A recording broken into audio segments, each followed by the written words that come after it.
اسلام کتنا خوبصورت مذہب ہے، اور اسی بات سے اندازہ لگائے کہ غریبوں کا بھی کتنا خیال کیا جاتا ہے کہ زکوٰۃ اس میں نکلتا ہے۔ زکوٰۃ جو ہے وہ مسلمانوں جو نکالتے ہیں وہ غریب تک پہنچائی جاتی، کتنا خوبصورت مذہب ہے۔ جس طریقے سے صدقہ فطر نکالتا ہے انسان، صدقہ فطر انسان کو کتنا نکالنا چاہیے، کون کون نکال سکتا ہے، اور صدقہ فطر کب نکالنا چاہیے، یہ سب باتیں اب تمام اس ویڈیو میں جو ہے جاننے والے ہیں۔ تو آپ سے گزارش ہے کہ پورا وقت تاخیر اس ویڈیو کو ملاحظہ فرمائے، اور انشاءاللہ میں آپ کو جو ہے صدقہ فطر پورے ہندوستان میں کتنا جو دینا ضروری ہے وہ سب کا میں آپ کو ای میل دے دوں گا، تو اس سے بھی آپ جو ہے دے سکتے ہیں، اسکرین شاٹ لے سکتے ہیں۔ دیکھیے جس طریقے سے ہے بندہ نماز نہیں پڑھتا اسے نماز قضا ہو جانے کا گناہ ملتا ہے، اگر کوئی حج نہیں کرتا تو حج نہ کرنے پر اسے گناہ ملتا ہے، جب کوئی جس حج نماز نہ پڑھے، زکوٰۃ نہ دے، حج نہ کرے وقت پہ تو اسے گناہ ملتا ہے کیونکہ وہ اس کے لائق ہو جاتا ہے۔ لیکن صدقہ فطر کا ایسا معاملہ نہیں ہے، صدقہ فطر بندہ کبھی بھی ادا کر سکتا ہے، اور جو ہے صدقہ فطر کس کو دینا یہ ضروری ہے، کس کو کون دے سکتا ہے، جو مسلمان ہے، جو بچہ جیسے ابھی بچہ پیدا ہو گیا اس پہ صدقہ فطر واجب ہو گیا، اور جو نان مسلم وہ اسلام میں کنورٹ ہو گیا اس پر بھی صدقہ فطر واجب ہو گیا۔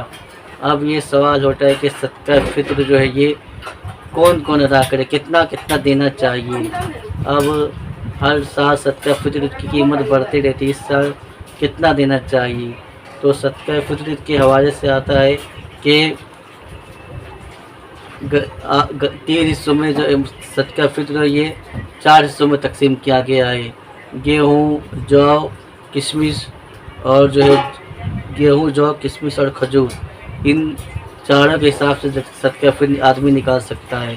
جو غریب ہے وہ گیہوں کے حساب سے نکالے گا، جو اور اس سے جو زیادہ اس کو اللہ نے نوازا ہے وہ جو کے حساب سے نکالے گا، اور اس سے زیادہ جو جن کو اللہ نے نوازا ہے وہ کشمش کے اعتبار سے نکالے گا، اور جو اس کے اوپر اللہ نے جن کو اور زیادہ سب سے زیادہ نوازا ہے وہ کھجور کے حساب سے نکالے گا۔ اب یہ کتنا نکالے گا اس کا یا آپ کو بیان کیا جاتا ہے۔ آپ یہ جیسا کہ آپ یہ دیکھ رہے ہیں اسکرین کے اوپر میں امیج لگا دی گئی ہے، یہ الحمدللہ یہ امیج ہے پورے ہندوستان میں جہاں مسلمان رہتے ہیں وہ اس کے اعتبار سے صدقہ فطر نکال سکتا ہے۔ آپ اس کا اسکرین شاٹ بھی لے سکتے ہیں، اور آئیے میں آپ کو ایسے ہی زبان سے بھی سمجھا دیتا ہوں۔ صدقہ فطر جو ہے گیہوں کے اعتبار سے اگر دیکھا جائے تو 2 کلو 45 گرام، 2 کلو 45 گرام جو ہے یہ نکالا، یہ اس کے اعتبار سے نکال سکتا ہے۔ پیسے کے اعتبار سے کوئی دینا چاہے تو جو ہے جو ممبئی میں جو اس کا رکھا گیا ہے وہ تقریباً 90 روپیہ رکھا گیا، 50 سے 90 روپے رکھا گیا ہے، اور جو کے اعتبار سے نکالنا چاہے 4 kg 4 کلو اور 90 گرام، اور پیسے کے اعتبار سے کوئی اگر نکالنا چاہے تو 150 روپیہ 150 روپیز وہ نکال سکتا ہے، اور اگر کوئی کشمش کے اعتبار سے کوئی نکالنا چاہے تو 4 کلو 90 گرام، اگر پیسے کے اعتبار سے کوئی اگر نکالنا چاہے تو 1300 روپیہ 1300 روپیز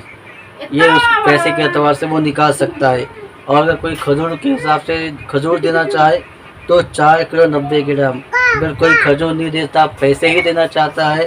تو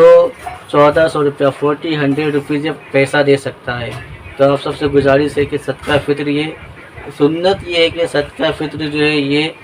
نماز کے پہلے دیا جائے، لیکن اگر کوئی نماز سے پہلے نہیں دیتا ہے تو اسے چاہیے کہ نماز کے بعد دے دے، اگر وہ نماز کے بعد بھی نہیں دیتا ہے تو اس کا دھیان سے نکل گیا ہے تو اسے چاہیے کہ وہ نماز کے بعد دے دے، یا نماز کے بعد بھی دھیان سے نکل گیا ہے تو وہ جب بھی اسے خیال رہا ہے وہ نماز کے بعد ادا کر سکتا ہے، اگر وہ پچھلے سال کے اس کا باقی ہے تو پچھلے سال کا بھی دے سکتا ہے، یہ اس کا قضا نہیں، اسے گناہ جو ہے نہیں ملے گا، اگر وہ ادا کر دیتا ہے تو اسے ثواب ملے گا۔ اور یہ کس لیے دیا جاتا ہے صدقہ فطر؟ جب آج کل دیکھیے ہم روزے رکھتے ہیں، ہم یہ گارنٹی کے ساتھ نہیں کہہ سکتے ہم نے روزہ اچھے سے رکھا ہے، جس طریقے سے رکھنے کا حکم ہے ہم نے وہی روزہ رکھا ہے۔ ہم نے روزہ رکھتے ہوئے ہم نے کتنے جھوٹ بولے، کتنی غیبتیں کرتے ہیں، اور جو لوگ رمضان میں عبادتیں کرتے ہیں وہ سب ہم صحیح سے ادا نہیں کر پاتے، تو یہ کوئی صدقہ فطر دے دیتا ہے تو صدقہ فطر دینے کی برکت سے یہ ہوتا ہے کہ اس کا نماز روزہ وہ سب اللہ معاف فرما دیتا ہے۔ اسلام کتنا پیارا مذہب ہے۔ صدقہ فطر دینے سے، صدقہ فطر دینے سے ہماری وہ سب جو کوتاہیاں ہیں، جو لغزشیں ہیں، وہ سب اللہ پاک جو ہے وہ معاف فرما دیتا ہے صدقہ فطر کی برکت سے۔ اور صدقہ فطر یہ غریبوں کا حق ہوتا ہے تو اس سے پہنچانا ضروری ہوتی ہے۔ اب یہیں سے ایک بات کا اندازہ اور لگا سکتے ہیں کہ اسلام میں مسلمانوں نے، اس مسلمانوں کو اللہ پاک نے کتنا پیارا ذہن دیا ہے کہ وہ غریبوں کا خیال رکھنا چاہیے۔ اسلام کتنا خوبصورت ہے، جس مذہب میں جو ہے غریب کا خیال رکھا جاتا ہے وہ کتنا پاکیزہ مذہب ہے۔ آپ سے گزارش ہے کہ یہ ویڈیو خود بھی دیکھیے اور چینل کو سبسکرائب کیجیے اور دوسروں کو شیئر کیجیے کہ جو سننے میں جو بھی غلطی ہوگی اللہ تعالیٰ سے اپنے پیارے محبوب صلی اللہ تعالیٰ وسلم تو پھر معاف عطا فرمائے۔ استغفر اللہ ربی من کل ربی ذنبی و اتوب الیہ۔